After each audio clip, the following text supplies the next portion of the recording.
Tiene la palabra Jane. Me complace ver aquí amigos de hace muchos años, incluyendo negociadores de otras vidas anteriores. No tengo una bola de cristal, no les voy a decir lo que hay en el texto TISA por los motivos que ya se han señalado. Lo que les quiero comentar es el contexto de las negociaciones, de qué manera el TISA va a ampliar lo que los gobiernos ya tienen comprometido en el ACCS y qué cosas van a suprimirse. Ahora, si no he visto el texto, ¿cómo lo podemos debatir? Bueno, posibles fuentes de esta información. Algunos aquí llevamos muchos años trabajando en el tema. Yo empecé a trabajar sobre comercio y los servicios en 1990 durante la ronda Uruguay, antes de que entrara en vigor el GATS. Y muchos llegamos hasta el año 2000 de GATS que señaló Deborah. Todos hemos estado viendo los hijos del acuerdo GATS, por ejemplo, el TTIP, los distintos acuerdos de libre comercio, y en los últimos 4 años y medio yo he estado trabajando sobre las negociaciones TTIP. Y yo creo que en base a las declaraciones en público, creemos que más o menos sabemos lo que se incluye. Entonces les doy algo de contexto. Como ha señalado Deborah, GATS era un experimento, el AGCS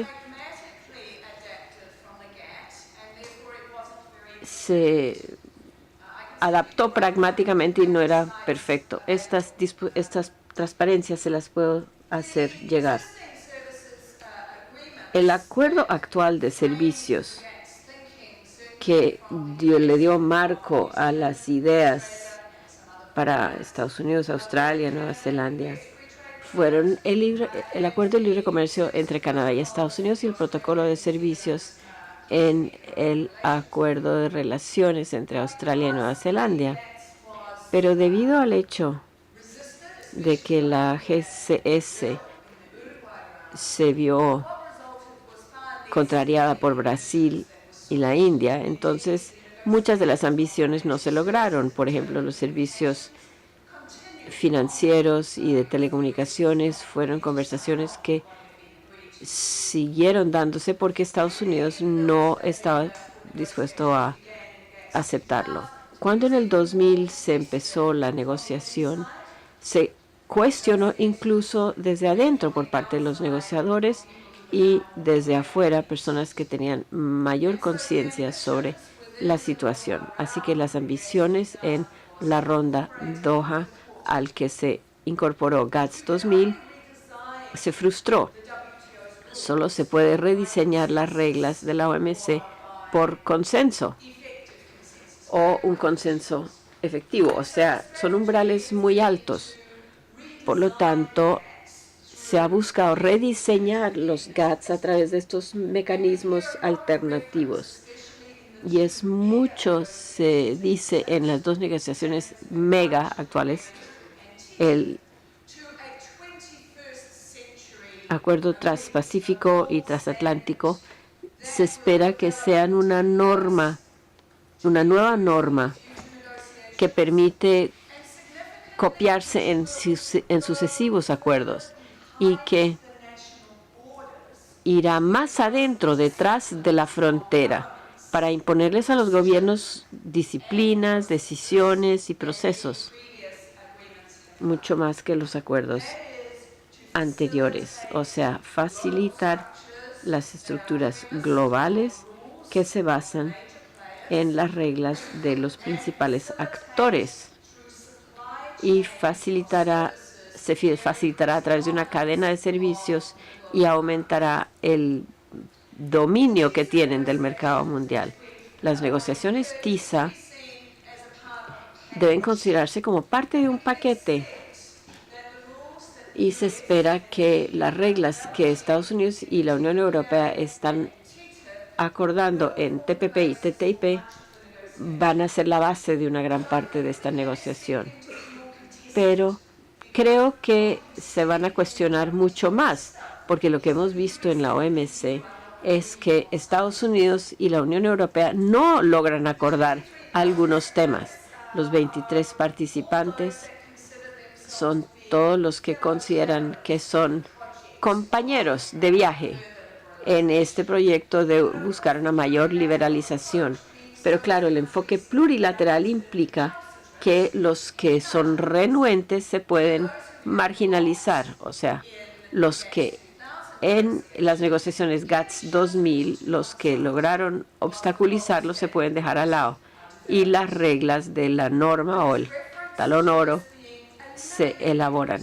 Y entonces esto implica que es un acuerdo vivo, o sea, las reglas se pueden ir acordando progresivamente y podrán también permitir que entren más actores que acepten esas reglas preestablecidas.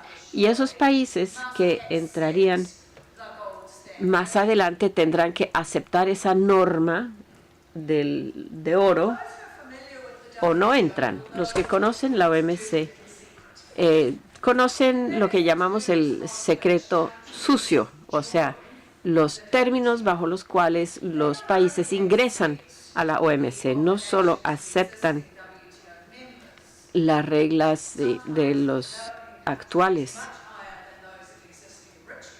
y a veces son normas y exigencias mucho mayores que los países ricos que ya están. Pero a veces incluso tienen que acordar cosas que ni siquiera están en el texto. O sea, por ejemplo, prometemos prometemos privatizar, que eso no figura en la OMC. Lo que esperamos de TISA es que esas reglas se elaboren, las que están en el acuerdo del Transpacífico, para quienes se integraron durante la negociación o los que llegan al acuerdo después de concluirse la negociación. En ese acuerdo del Transpacífico lo hemos visto en particular con Canadá, México y Japón. Entraron a ciegas. Tenían que prometer aceptar todo lo ya negociado, pero no se les permitió ver el texto que aceptaban hasta que llegaran a la mesa de negociación. Japón, además, tenía que hacer compromisos anticipados, incluso antes de poder sentarse a la mesa. Y ahí hubo toda una serie de negociaciones en paralelo entre Japón y Estados Unidos, adicional al acuerdo de la Asociación de Transpacífico. Entonces, los países que están pensando, bueno, de pronto nos unamos a estas negociaciones, esto es lo que les van a decir. Si esos países concluyen esta negociación y ustedes deciden que quieren entrar, tendrán que acceder a TISA Plus. No se les va a permitir llegar a la fiesta si no aceptan TISA Plus. En este contexto, veamos cuáles son algunas de las nuevas reglas que podrían aprobarse allí. El embajador de Estados Unidos ante la OMC hizo esta declaración. Los Estados Unidos y otras partes están considerando TISA como el enfoque de denominador común mayor, donde los compromisos de todos los miembros llevan al punto más alto del compromiso de cualquier miembro individual. Una de las cuestiones en GATS es la flexibilidad para los países, sobre todo en base a su estado de desarrollo, y eso es debido a la lista positiva que decía Deborah. ¿Cómo van a lograr este objetivo? En este momento, el TISA parece que se está negociando como un acuerdo bajo el artículo 5.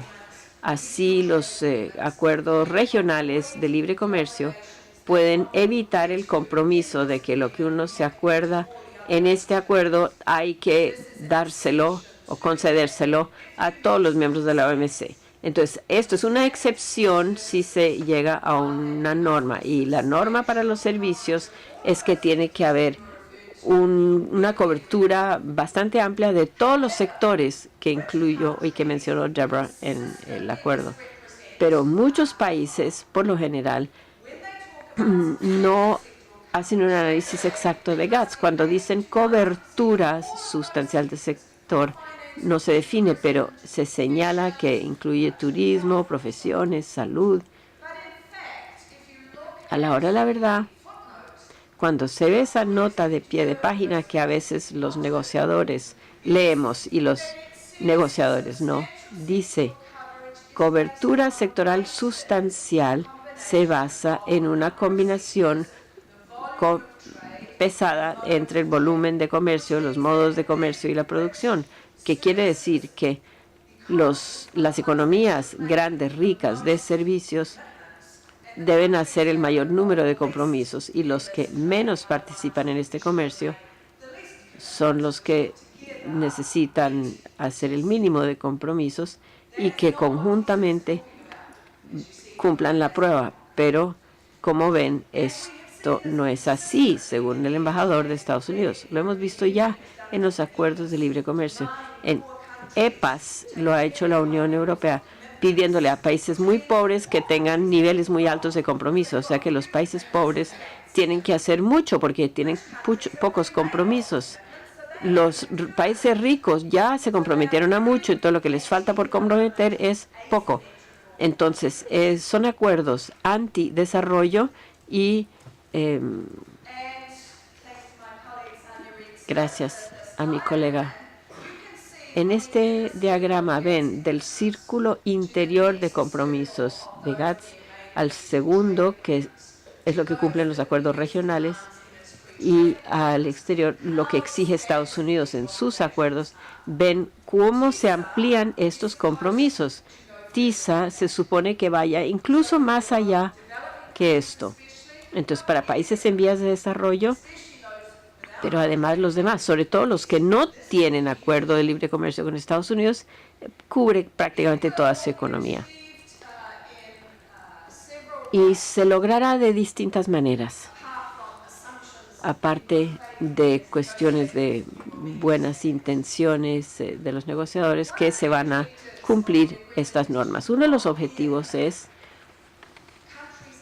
ponerle tranca a los niveles actuales de liberalización. A medida que se va liberalizando, se le va echando cadena. O sea, después no se puede reexaminar.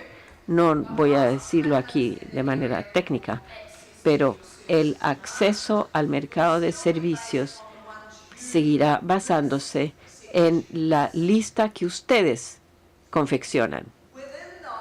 Dentro de esos compromisos se espera que automáticamente se le concede a los demás países el mismo tratamiento que a los locales de todo el sector. O sea, eso es lo que llamamos la lista negativa. Se fijará en el nivel actual, no se puede retroceder.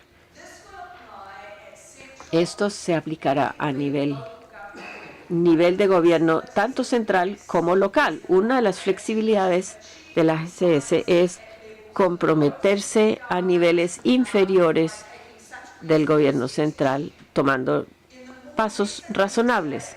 En los últimos acuerdos de libre comercio, eso desaparece. Automáticamente se aplica también a nivel de gobierno local. Y nos imaginamos que algunos por lo menos van a exigir que esto se incluya acá, a menos que lo tengan ya en su propia lista. Pero esas listas de aranceles exigen acuerdo. Hay otras partes que tienen que acordarlo. Entonces, pensar que una serie de exenciones se pueden incluir en la lista propia no es una realidad en las negociaciones. Luego habrá la disposición de trinquete. Cada vez que hay un nuevo gobierno que es liberalizador, automáticamente se cierra y un nuevo gobierno dice, bueno, no pueden modificar esto, esto y esto porque ya se acordó y no se puede echar para atrás. Entonces, ¿por qué es un problema esto de la lista negativa? No solo es antidemocrática, y de nuestra experiencia sabemos que hay alto riesgo de errores, porque uno tiene que tener esa bola de cristal. Uno tiene que saber todo lo que ocurre y garantizar que se proteja en la lista, incluyendo lo que pueda lo que pueda surgir en el futuro. Entonces, si hay una crisis, ¿cómo se resuelve la crisis? O hay un problema con privatización o desregulación, ¿cómo se resuelve? Por ejemplo, las nuevas tecnologías modifican los riesgos que están vinculados con un compromiso en un servicio, sobre todo si se proporciona de fuera del país. O sea, hay todo un sector que está decidido, y si se interpreta de manera distinta como lo interpretaban ustedes, pues no hay solución. Hay obligaciones para otras reglas, por ejemplo, para cosas que ustedes ya aceptaron, compromisos, por ejemplo, reglamentación doméstica. Esto se puede aplicar de manera que uno no se anticipaba. Y luego hay una interfaz entre el acuerdo propio de aquí y lo que ha comprometido en otros acuerdos, porque la regla de la norma, como lo vemos en el TPP, lo que le quede mejor a la corporación en un acuerdo es lo que se les aplica, a menos que se excluya específicamente. Hay otras muchas reglas en la GCS que se van a ampliar. Habrá nuevos anexos específicos de sectores que son de importancia para las multinacionales. Y habrá acuerdos nuevos para reemplazar los antiguos. Habrá agrupación, por ejemplo, de logística y transporte. O sea, desde el inicio hasta el final, siguiendo toda la cadena. Habrá nuevas reglas que tratarán de dar el derecho a tener servicios recibidos del exterior de manera electrónica, y automáticamente con las nuevas tecnologías esto se aplica y no se puede revisar ni corregir. El capítulo de localización dirá que no se puede exigir a una compañía que manda servicios del exterior que tenga que se le aplique las reglas en el interior, en el fuero nacional. Entonces, no se puede exigir que los datos, por ejemplo, la protección para la privacidad, no se puede exigir que sea dentro del país. Las reglas, las leyes de seguridad tendrán acceso a todos los datos. O sea, por ejemplo, las adquisiciones de gobierno o las empresas que le pertenecen al gobierno se verán afectados. Y las nuevas reglas de transparencia no serán lo que hablábamos aquí, sino transparencia para las corporaciones para que se enteren de lo que hacen los gobiernos y así poder intervenir en las decisiones que regulan la economía nacional. ¿Qué es lo que va a desaparecer?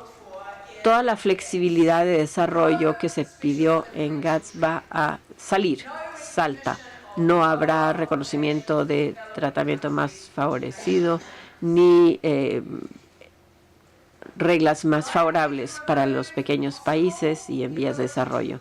No se podrá modificar las listas, como nos señalaron con el ejemplo de Bolivia. Cuestiones que nunca quisieron los ricos, por ejemplo, las reglas, si esto afecta negativamente sus servicios, no se puede cambiar. Tampoco redefinir los temas problemáticos. Por ejemplo, modo 4 para inmigración. Quieren que los ejecutivos sí puedan desplazarse por todas partes en el mundo, pero no los trabajadores no especializados. Entonces van a redefinir las cosas que les interesan, pero otras cuestiones como programas de empleo temporal van a incluirse en categorías de servicios de recursos humanos, por ejemplo.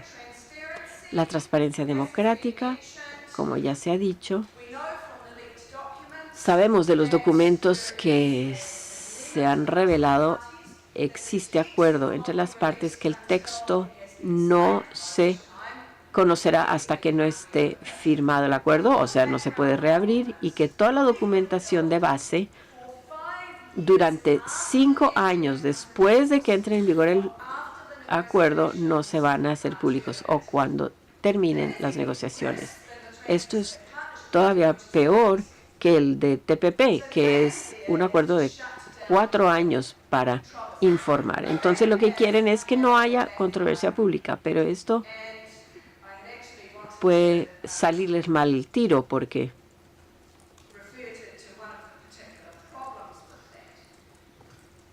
quería mencionar un problema, porque cuando hay este nivel de secreto, no podemos cuestionar lo que se dice sobre lo que podrían ser los beneficios.